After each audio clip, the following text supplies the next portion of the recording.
श्री वेंकटेश्वरा भक्ति चैनल अनमोल कहानियां श्रृंखला में उपनिषदों, पुराणों आदि से उद्धृत कुछ आख्यानों को प्रस्तुत कर रहा है।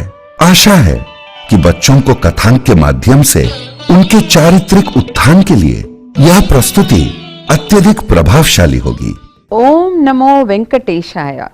7 पहाड़ों पर स्थित सभी की मनोकामना पूर्ण करने वाले श्री बालाजी का नाम स्मरण करते हुए आइए बच्चों, आज हम एक और कहानी सुनते हैं।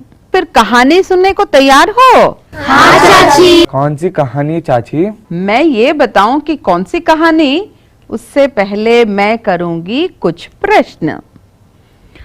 मुझे ये बताओ कि कन्हैया, यशोदा नंदन, अर्जुन के सारथी कौन थे?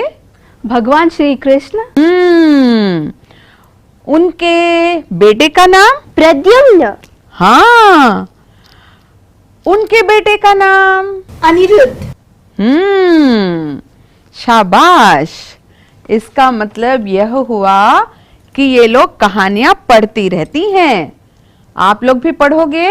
हाँ चाची। हाँ, तो हमें कहानियां पढ़ना भी है, सुनना भी है, याद भी रखना है, सबके साथ साझा करना है और यथा समय पर YouTube में आती हैं, टीवी पे आती हैं, इन कहानियों को देखते रहना चाहिए।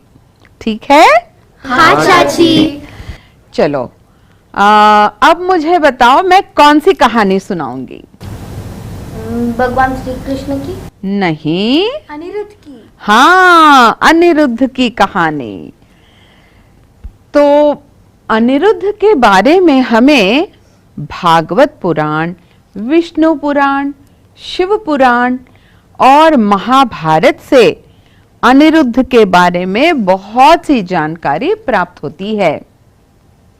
पंच महावीरों में अनिरुद्ध का नाम आता है। पंच महावीर जानते हो? नहीं चाची।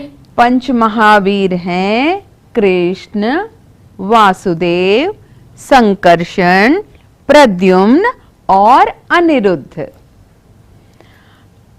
अनिरुद्ध के पिता प्रद्युम्न और माता रुक्मावती थीं।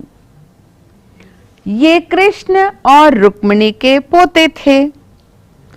ये यदुवंशी कहलाते थे। बड़े महारथी थे वे। और तुम लोग अनिरुद्ध शब्द के अर्थ जानते हो? नहीं चाची। एक और बात मैं आप लोगों को बताना भूल गई।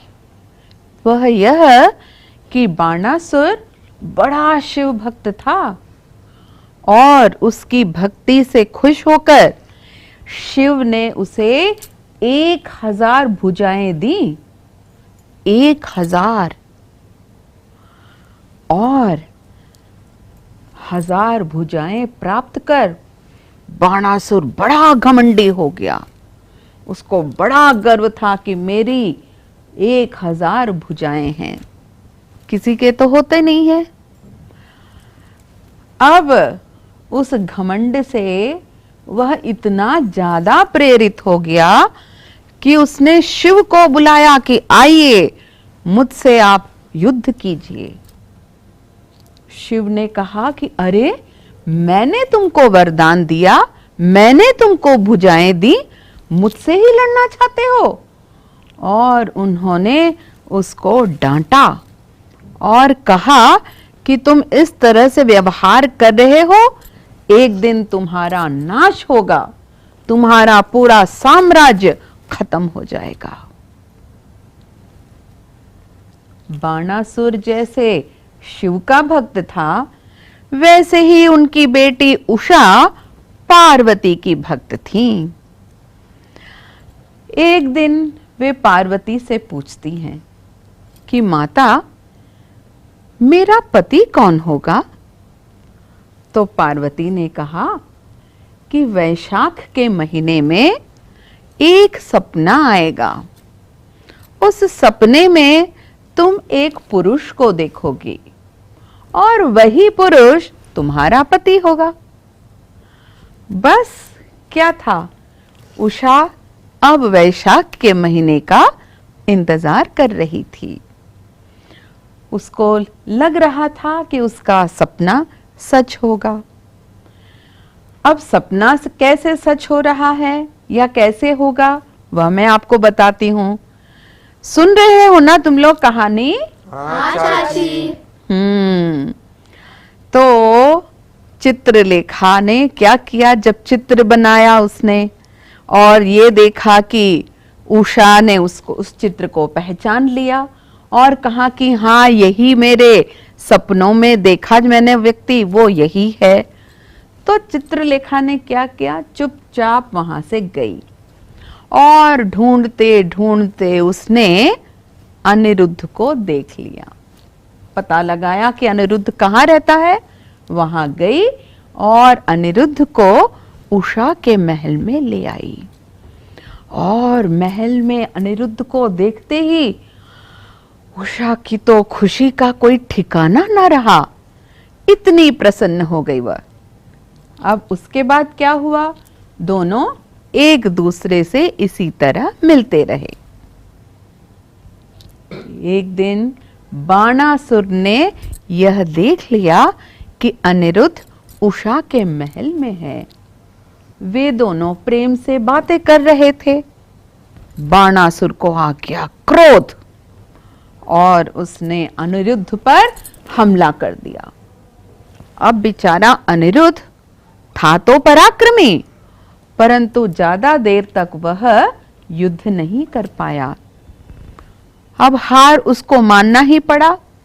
बाणासुर ने क्या किया, उसको अपने पास बंदी बना लिया। और यहां अनिरुद्ध के घर में सब लोग परेशान। ये अनिरुद्ध गया कहां, वापस तो लौट के आते मगर आया नहीं, क्या हो गया। बहुत ढूंढा, कहीं उसका पता नहीं चला। एक महीने के बाद, पूरे एक महीने के बाद कृष्ण को पता चला कि हमारा अनिरुद्ध बाणासुर के पास बंदी बना हुआ है। तो कृष्ण ने क्या किया, वो तो एकदम शूरवीर, सब जगह अंतर्यामी, सब पहचानते हैं, सब लोगों के बारे में जानते हैं। वे पहुंच गए बाणासुर के पास और उन्होंने कहा चलो मेरे साथ युद्ध करो। अब बाणासुर ने युद्ध तो प्रारंभ कर दिया। कृष्ण को यह भी पता चला कि यह अनिरुद्ध और उषा का विवाह नहीं होने देना चाहता है। वे बाणासुर को मारना तो नहीं चाहते थे, मगर वे चाहते थे कि इसका घमंड, इसका जो अहंकार है वह मुझे समाप्त करना चाहिए। उसके लिए मौका मिल गया। अब उन्होंने कर दिया बाणासुर पर हमला। इतने में शिव जी को पता चला कि अरे मेरे भक्त बाणासुर पर वार हो रहा है। वो पहुंच गए यहाँ पे, क्योंकि भगवान का क्या काम होता है कि उनके जो भक्त हैं उनकी रक्षा करना है ना। तो अब रक्षा करने के लिए शिव जी आए, अकेले नहीं आए। उन्होंने क्या किया, अपनी पूरी सेना, जो रुद्रगण होते हैं, उन सारी सेना के साथ वहां उपस्थित हो गए। और कहते हैं यह युद्ध पूरे समस्त इतिहास का एक बहुत बड़ा युद्ध था। ऐसा महान युद्ध कहीं पर किसी ने नहीं देखा था। एक दूसरे पर वार हो रहा है, हमले का प्रतिकार हो रहा है, दोनों एक दूसरे के साथ लड़ाई हो रही है। थोड़ी देर बाद क्या देखते हैं, कृष्ण और शिव एक दूसरे के आमने सामने। सोचो कैसा होगा वह दृश्य जब दो समान महारथी, दो वीर, कोई एक से बढ़कर दूसरा नहीं है, दोनों एक समान, ना कोई ज्यादा ना कोई कम। हथियार, तरह तरह के हथियारों का प्रयोग किया जा रहा है। फिर अंत में कृष्ण ने अपना अस्त्र चलाया। बाणासुर को मारा नहीं, परंतु उसकी भुजाओं को काट दिया, क्योंकि उसको तो उसी का अहंकार था, है ना। अब क्या किया, अब सारे 1000 भुजाएं तो नहीं काट सकते, सिर्फ 4 भुजाएं रखी, बाकी सारे काट डाले और बाणासुर का अहंकार चूर चूर हो गया। वह माफी मांगने के लायक बन गया और उसने कहा कि हे कृष्ण, मुझे क्षमा करें, मेरी बेटी उषा का विवाह अनिरुद्ध से कीजिए। और कहते हैं बड़े धूमधाम के साथ अनिरुद्ध और उषा का विवाह संपन्न हुआ। बड़ा सुंदर दृश्य वहां पर सजा हुआ था। कहते हैं कि उसके बाद अनिरुद्ध और उषा का वज्र नाम का एक बेटा हुआ। कुछ वर्षों के उपरांत मृगकेतन नाम का एक और बेटा हुआ। कहीं कहीं पर कहते हैं कि मृगकेतन रोचना का पुत्र है, परंतु कहानियां पता नहीं कैसे किंवदंतियां हो जाती हैं। बस हमको इतना मालूम है कि यह दोनों अनिरुद्ध के बेटे हैं। फिर एक बार कहते हैं ना कि जब सब कुछ अच्छा चल रहा होता है, किसी न किसी को क्रोध आ जाता है, कोई शाप दे देते हैं। ऐसे ही हुआ अनिरुद्ध के साथ। कुछ ऋषि क्रोधित हो गए और क्रोध में आकर उन्होंने एक शाप दिया और कहा कि यदुवंश में केवल यह एकमात्र व्यक्ति रह जाएगा, बाकी सब मृत्यु को प्राप्त हो जाएंगे। पूरे यदुवंशी एक दूसरे को मार काट कर पूरा वंश समाप्त हो जाता है और केवल अनिरुद्ध बचते हैं। और जब पांडव स्वर्गारोहण कर रहे थे तो कृष्ण ने अनुरोध किया कि अब आप लोग जा रहे हो तो कोई ना कोई राजा तो होना चाहिए, तो अनिरुद्ध को राजा बनाया जाए। तो राजा का ताज पहनाया गया और सारे पांडव स्वर्गारोहण के लिए चले गए। बच्चों, जानते हो हम लोग जो असम में तेजपुर नाम सुना है आप लोगों ने? नहीं? हाँ, तो असम के पास तेजपुर नाम का एक प्रांत है। वहां पर सोनितपुर नाम का एक और प्रदेश है। कहते हैं कि वह बाणासुर का राज्य है। अर्थात आज भी हम उस प्रांत को देख सकते हैं। कुछ किंवदंतियां ऐसी हैं कि लोग कहते हैं कि शोणितपुर असम में नहीं है, हिमाचल प्रदेश में है।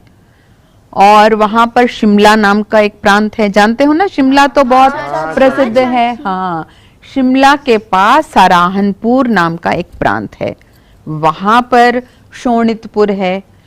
और कुछ कहते हैं कि प्रद्युम्न जो है वह शोणितपुर का राजा था और स्वयं कृष्ण ने भूशहर राज्य की स्थापना की। आज भी वहां पर बाणासुर के बेटे और बेटी की पूजा करते हैं। किन्नर नाम का एक जिला है, वहां पर उनकी पूजा होती है। और उषा देवी को निचार देवी कहा गया है। निचार का मतलब होता है बलि की देवी। अनिरुद्ध को कहीं कहीं पर सुअर का मुख भी दिखाया गया है, कहीं कहीं पर उनका मुख जो है वो शेर की तरह भी दिखाया गया है। माने तरह तरह के समय समय पर इनकी तरह तरह की आकृतियां हमारे सामने आती हैं। और ऐसा माना जाता है कि अनिरुद्ध का भी तो अंत हुआ होगा। वह कैसे हुआ? वह नशे में हुआ। अब लोगों को क्या होता है ना, जब बहुत ज्यादा धन संपत्ति हो जाती है, वे नशे में आ जाते हैं, उनमें मद चढ़ जाता है। वैसे ही अनिरुद्ध को नशे की लत लग गई और उसी नशे में लत होकर एक दिन वह मृत्यु को प्राप्त हो जाता है। और ऐसा भी माना जाता है कि अनिरुद्ध और उषा का पुनर्जन्म हुआ और वे लखीमघर और बेहुला के नाम से जाने जाते हैं। और ऐसा भी माना जाता है कि उन दोनों ने उस जन्म में भी शादी की।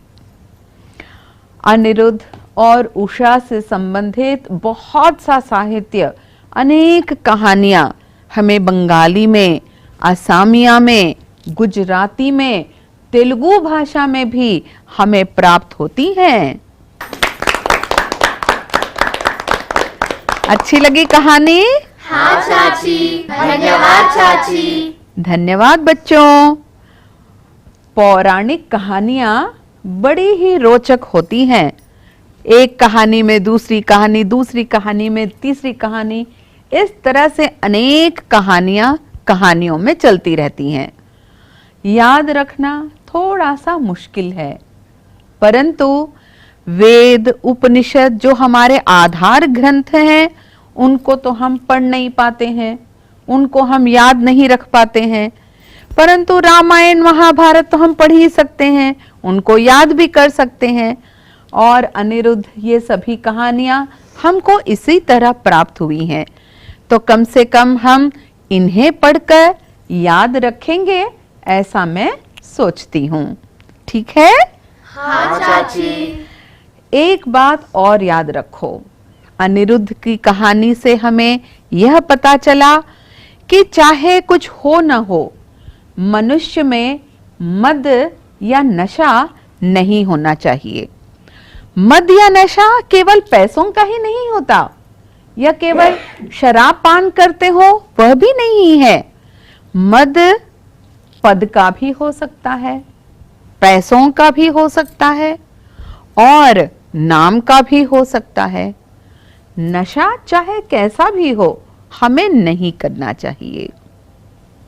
और एक बात याद रखो कि कभी ऐसा काम नहीं करो जिसके कारण हमको बाद में दुख उठाना पड़े, है ना? हमेशा धर्म के नाम पर हमें अच्छे कर्म करते हुए जीवन यापन करते रहना चाहिए। ठीक है बच्चों?